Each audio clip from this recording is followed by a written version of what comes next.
সামুদ জাতি আল্লাহকে সরাসরি চ্যালেঞ্জ করেছিল। তারা বলেছিল, তোমার শক্তি যদি সত্যি হয় তবে এই পাথর ভেঙে আমাদের জন্য একটা জীবন্ত উট বের করে দেখাও।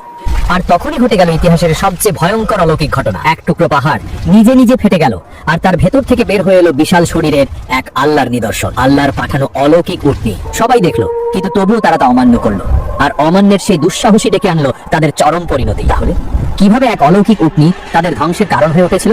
চলুন সামুদ জাতির সেই ভয়ঙ্কর ইতিহাসে প্রবেশ করি। আদ জাতি ধ্বংস হওয়ার বহু বছর পরের কথা। আরবের উত্তর পশ্চিমে হিজর নামক স্থানে গড়ে উঠেছিল এক নতুন সভ্যতা। এদের নাম সামুদ জাতি। আল্লাহ রাব্বুল আলামিন এই জাতিকেও দিয়েছিলেন অকল্পনীয় শারীরিক শক্তি। তারা এতটাই শক্তিশালী ছিল যে সমতল ভূমিতে ইট পাথর দিয়ে বাড়ি বানিয়ে তাদের মন ভরত না। তারা বিশাল বিশাল পাহাড়ের গায়ে হাতুড়ি চালাতো, আর পাহাড়ের পেট কেটে তার ভেতরেই তৈরি করতো রাজপ্রাসাদ। তাদের স্থাপত্যবিদ্যা দেখলে মনে হতো পাথরগুলো তাদের হাতে মোমের মতো নরম হয়ে যেত। পাহাড়ের নিরাপদ দুর্গ, চারপাশে ফলের বাগান, মিষ্টি পানির ঝর্ণা, দুনিয়ার এমন কোনো সুখ নেই যা তাদের ছিল না। তারা ভাবতো, আমরা অমর, এই পাহাড়ের ভেতরে আমাদের কে মারবে, কোন ঝড় আমাদের স্পর্শ করবে? এই অহংকার তাদের অন্ধ করে দিল। তারা ভুলে গেল এক আল্লাহকে। শয়তানের ধোকায় পড়ে তারা নিজেদের হাতে পাথর দিয়ে মূর্তি বানাতে শুরু করলো, আর সেই মূর্তির পায়েই লুটিয়ে পড়লো। যে আল্লাহ তাদের এত শক্তি দিলেন তাকে ভুলে তারা শুরু করলো চরম অন্যাচার। সমাজে শুরু হলো পাপের রাজত্ব। কিন্তু আল্লাহ পরম দয়ালু। তিনি তাদের সতর্ক করার জন্য তাদেরই মধ্য থেকে একজনকে নবী হিসেবে পাঠালেন। তিনি ছিলেন অত্যন্ত সম্মানিত এবং জ্ঞানী মানুষ, হযরত সালেহ আলাইহিস সালাম। তিনি তাদের খুব দরদ দিয়ে ডাকলেন। তিনি বললেন, হে আমার জাতি, তোমরা কার ইবাদত করছো? এই নিষ্প্রাণ পাথর কি তোমাদের খাওয়াতে পারে? না, বরং আল্লাহ তোমাদের মাটি থেকে সৃষ্টি করেছেন। তোমরা তার কাছেই ক্ষমা চাও, ফিরে এসো তার পথে। কিন্তু সামুদ জাতির সর্দাররা, যারা ছিল ক্ষমতার লোভে অন্ধ, তারা সালেহ আলাইহিস সালামকে নিয়ে ঠাট্টা শুরু করলো। তারা বলল, ওহে সালেহ, তুমি তো আমাদের মধ্যে খুব বুদ্ধিমান ছিলে। আমরা তো তোমাকে নিয়ে অনেক স্বপ্ন দেখতাম, আর এখন তুমি পাগল হয়ে গেছো। তুমি আমাদের বাপদাদার ধর্মের বিরোধিতা করছো। তোমার উপর নিশ্চয়ই কেউ জাদু করেছে। হযরত সালেহ আলাইহিস সালাম দিনরাত তাদের বোঝাচ্ছেন, আর তারা তাকে অপমান করছে। শেষ পর্যন্ত শয়তান তাদের মাথায় এক অদ্ভুত এবং অসম্ভব চ্যালেঞ্জ ঠুকিয়ে দিল। তারা ভাবলো সালেহকে এমন এক পরীক্ষায় ফেলবে যা পূরণ করা কোনো মানুষের পক্ষে সম্ভব নয়, আর তখন তাকে মিথ্যাবাদী প্রমাণ করে সমাজ থেকে তাড়িয়ে দেওয়া যাবে। দিনটা ছিল তাদের উৎসবের দিন। সামুদ জাতির সব নেতারা এক জায়গায় সমবেত হলো। সেখানে হযরত সালেহ আলাইহিস সালাম উপস্থিত হয়ে তাদের আবার জাহান্নামের আগুনের ভয় দেখালেন। তখন নেতারা শয়তানি হাসি হেসে বলল, শোনো সালেহ, মুখের কথায় কাজ হবে না। তুমি যদি সত্যিই আল্লাহর নবী হও তবে আমাদের একটা শর্ত পূরণ করে দেখাতে হবে। যদি পারো তবে আমরা কথা দিচ্ছি, আমরা সবাই তোমার রবের ওপর ঈমান আনবো। হযরত সালেহ আলাইহিস সালাম বললেন, বলো কি তোমাদের শর্ত? আমার আল্লাহ সবকিছুর উপর ক্ষমতাবান। তারা তখন তাদের সামনে দাঁড়িয়ে থাকা আল কাতিবা নামের একটা বিশাল রুক্ষ এবং নিরেট পাথরের পাহাড়ের দিকে আঙুল তুলল। তারা বলল, তুমি যদি সত্যবাদী হও তবে তোমার আল্লাহকে বলো এই শক্ত পাহাড়ের রূপ চিরে তার ভেতর থেকে একটা জ্যান্ত উটনি বের করে আনতে। আর শোনো, যেমন তেমন উটনি হলে হবে না, উটনিটি হতে হবে 10 মাসের গর্ভবতী, তার শরীর হতে হবে বিশাল এবং তা দেখতে অত্যন্ত সুন্দর হতে হবে। চিন্তা করুন তাদের ধৃষ্টতা। একটা জড় পাথর থেকে একটা জীবন্ত গর্ভবতী প্রাণী বের করার দাবি। মানুষের যুক্তিতে এটা 100 ভাগ অসম্ভব। তারা নিশ্চিত ছিল সালেহ এটা পারবে না। হযরত সালেহ আলাইহিস সালাম তাদের কাছ থেকে পাকা ওয়াদা নিলেন। তিনি বললেন, যদি আমার আল্লাহ তোমাদের এই অদ্ভুত দাবি পূরণ করেন তোমরা কি সত্যিই ঈমান আনবে? তারা সবাই সমস্বরে চিৎকার করে বলল, হ্যাঁ, আমরা শপথ করছি, আমরা অবশ্যই ঈমান আনবো। এরপর এক থমথমে পরিবেশ। হযরত সালেহ আলাইহিস সালাম ওযু করলেন, নামাজে দাঁড়ালেন। তার দু চোখ বেয়ে পানি পড়তে লাগলো। তিনি আকাশের দিকে হাত তুলে তার রবের দরবারে ফরিয়াদ জানালেন, হে আল্লাহ, এরা তোমার দীর্ঘ দেখতে চায়, তুমি এদের দাবি পূরণ করো যাতে এদের আর পালানোর কোনো পথ না থাকে। আল্লাহ তার প্রিয় নবীর দোয়া কবুল করলেন। মুহূর্তের মধ্যে সেখানকার পরিবেশ বদলে গেল। হাজার হাজার মানুষ তাকিয়ে আছে সেই পাহাড়ের দিকে। হঠাৎ এক প্রচন্ড কম্পন শুরু হলো। মাটির নিচ থেকে গুড় গুড় শব্দ ভেসে আসতে লাগলো, যেন পাহাড়ের ভেতরে কেউ নড়াচড়া করছে। পাথরের গায়ে ফাটল ধরতে শুরু করলো। মানুষের চোখের পলক পড়ছে না। ভয় আর বিস্ময়ে তারা একে অপরের হাত খামচে ধরলো। হঠাৎ সবার চোখের সামনে সেই বিশাল শক্ত পাথরটি মাঝখান থেকে ফেটে গেল, যেভাবে মাটি খুঁড়ে উদ্ভিদ বের হয়। আর সেই ফাটা পাথরের ভেতর থেকে আল্লাহর হুকুমে সত্যিই বেরিয়ে এলো একটা বিশাল আকৃতির উটনি, ঠিক যেমনটি তারা চেয়েছিল। 10 মাসের গর্ভবতী এবং অত্যন্ত সুন্দর। সেই অলৌকিক দৃশ্য দেখে উপস্থিত জনতা স্তব্ধ হয়ে গিয়েছিল। পাথরের বুক চিরে বেরিয়ে আসা সেই বিশাল উটনি, তার গায়ের রং, তার উচ্চতা, তার গাম্ভীর্য সবকিছুই বলে দিচ্ছিল যে এটি সাধারণ কোনো প্রাণী নয়। আর অলৌকিকতা তখনও বাকি ছিল। উটনিটি যেহেতু 10 মাসের গর্ভবতী ছিল, তাই বেরিয়ে আসার কিছুক্ষণের মধ্যেই সবার চোখের সামনে সে একটা বাচ্চা প্রসব করলো। সেই বাচ্চাটিও ছিল মায়ের মতোই বিশাল এবং হুবহু মায়ের আকৃতি। হযরত সালেহ আলাইহিস সালাম তখন সেই কাঁপতে থাকা জনসমুদ্রের দিকে তাকালেন। তার চোখে ছিল বিজয়ের আভা। তিনি উচ্চ স্বরে বললেন, হে আমার জাতি, এই দেখো আল্লাহর সেই নিদর্শন। তোমরা যা চেয়েছিলে আল্লাহ তাই দিয়েছেন। এখন তোমরা তোমাদের ওয়াদা রক্ষা করো, আল্লাহর প্রতি ঈমান আনো। কিছু মানুষ, বিশেষ করে যারা দুর্বল এবং সত্য সন্ধি ছিল, তারা সেই দৃশ্য দেখে আর দ্বিমত করলো না। তারা সাথে সাথে ঈমান আনলো। তারা বলল, আমরা সাক্ষ্য দিচ্ছি আল্লাহ ছাড়া কোনো মাবুদ নেই এবং সালেহ আল্লাহর সত্য নবী। কিন্তু ওই যে সমাজের নেতারা, যাদের অন্তরে ছিল অহংকার আর হিংসা, তারা স্পষ্ট মুজিজা দেখার পরেও শয়তানের ধোঁকা থেকে বেরোতে পারল না। তারা নিজেদের মধ্যে ফিসফিস করতে লাগলো। তারা বলল, এটা নিশ্চয়ই কোনো জাদু। সালেহ আমাদের চোখের উপর জাদু করেছে। পাথর থেকে উঠ বেরোয় কি সম্ভব? এটা চোখের ধাঁধা ছাড়া আর কিছুই না। ভাবুন একবার, সত্য তাদের সামনে সূর্যের মতো স্পষ্ট, তবুও তারা তা মানতে নারাজ। হযরত সালেহ আলাইহিস সালাম তাদের মনের অবস্থা বুঝতে পারলেন। তিনি তাদের কঠোরভাবে সতর্ক করে দিলেন। তিনি বললেন, শোনো, আল্লাহ তোমাদের জন্য এই উটনীকে পরীক্ষা হিসেবে পাঠিয়েছেন। সাবধান, খবরদার, কেউ এর গায়ে একটা টোকাও দেবে না, কেউ একে কোনো কষ্ট দেবে না। যদি তোমরা এর কোনো ক্ষতি করার চেষ্টা করো, তবে মনে রেখো, আকাশ থেকে এমন আযাব নেমে আসবে যা থেকে তোমরা কেউ বাঁচতে পারবে না। এরপর আল্লাহ রাব্বুল আলামিন তাদের জন্য একটা বিশেষ নিয়ম ঠিক করে দিলেন। সেই এলাকায় পানি খাওয়ার জন্য একটাই কূপ বা ঝর্ণা ছিল।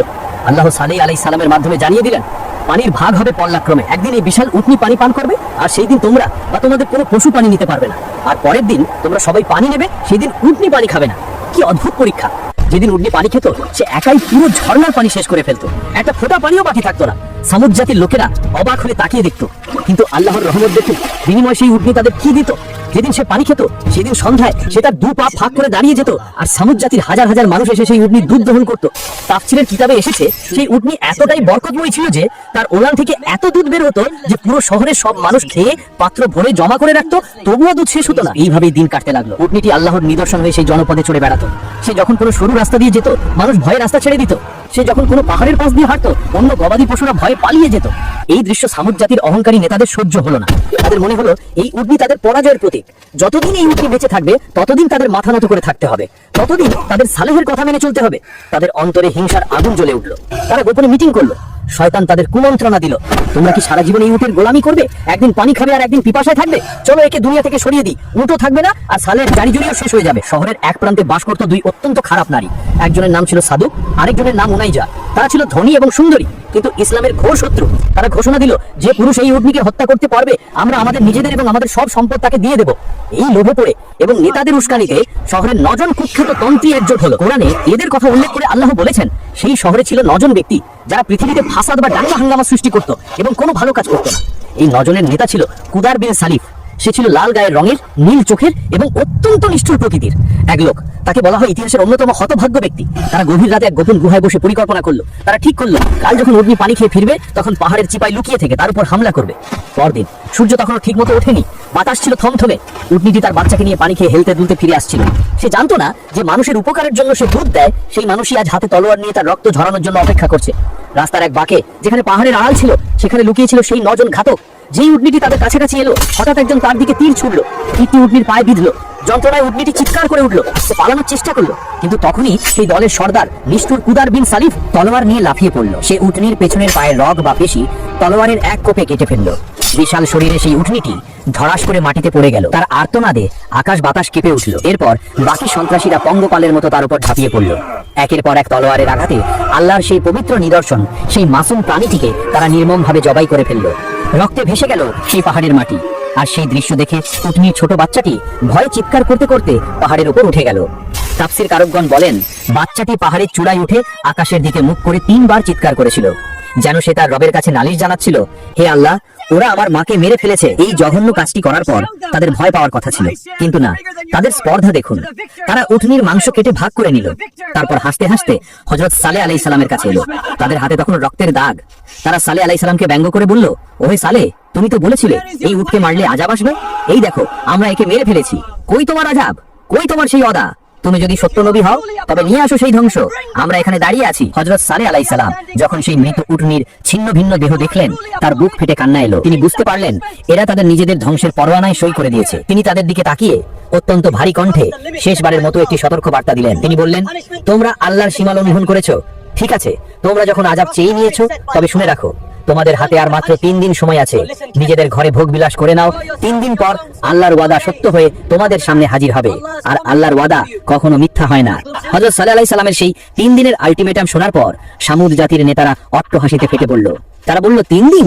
বাহ, আমরা তো আজকেই তোমাকে শেষ করে দেব। তারা পরিকল্পনা করলো, আজ রাতেই তারা সালেহ আলাইহিস সালাম এবং তার পরিবারকে হত্যা করবে। কিন্তু তারা জানতো না, আল্লাহ যখন কাউকে রক্ষা করেন, পৃথিবীর কোনো শক্তি তাকে স্পর্শ করতে পারে না। তারা যখন নবীর ঘরের দিকে এগোচ্ছিল, আসমান থেকে ফেরেশতারা পাথর বর্ষণ করে সেই ষড়যন্ত্রকারীদের সেখানেই ধ্বংস করে দিল। এটা ছিল মূল আযাবের পূর্ব লক্ষণ। তারপর শুরু হলো সেই ভয়ঙ্কর কাউন্টডাউন। প্রথম দিন বৃহস্পতিবার ভোর হলো, সামুদ জাতির লোকেরা ঘুম থেকে উঠে একে অপরের দিকে তাকালো এবং আঁতকে উঠল। তাফসীরের কিতাবে এসেছে তাদের সবার চেহারা হঠাৎ হলুদ হয়ে গেছে, মনে হচ্ছে তাদের শরীর থেকে সব রক্তই শুষে নেওয়া হয়েছে। ভয়ের এক হিমশীতল স্রোত তাদের শির দ্বারা দিয়ে বয়ে গেল। তারা বুঝতে পারলো সালে যা বলেছিল তা ঘটতে শুরু করেছে, কিন্তু তাদের অহংকার এতই বেশি ছিল যে তারা তবুও তওবা করলো না। তারা অপেক্ষা করতে লাগলো। দ্বিতীয় দিন শুক্রবার, সূর্য উঠলো। আজ তাদের চেহারা আর হলুদ নয়, আজ সবার চেহারা হয়ে গেল টকটকে লাল, যেন তাদের চামড়ার নিচে আগুন জ্বলছে। আতঙ্কে তারা ছোটাছুটি শুরু করলো। কান্না আর হাজারিতে আকাশ ভারী হয়ে উঠলো। তারা বুঝতে পারলো তাদের সময় শেষ হয়ে আসছে, কিন্তু হায়, তখন আর ফিরে আসার কোনো পথ ছিল না। তৃতীয় দিন শনিবার, আজকের সকালটা ছিল সবচেয়ে ভয়াবহ। ঘুম থেকে উঠে তারা দেখলো তাদের সবার চেহারা কয়লার মতো মিশমিশে কালো হয়ে গেছে। তাদের চোখ মুখে শুধুই অন্ধকারের ছায়া।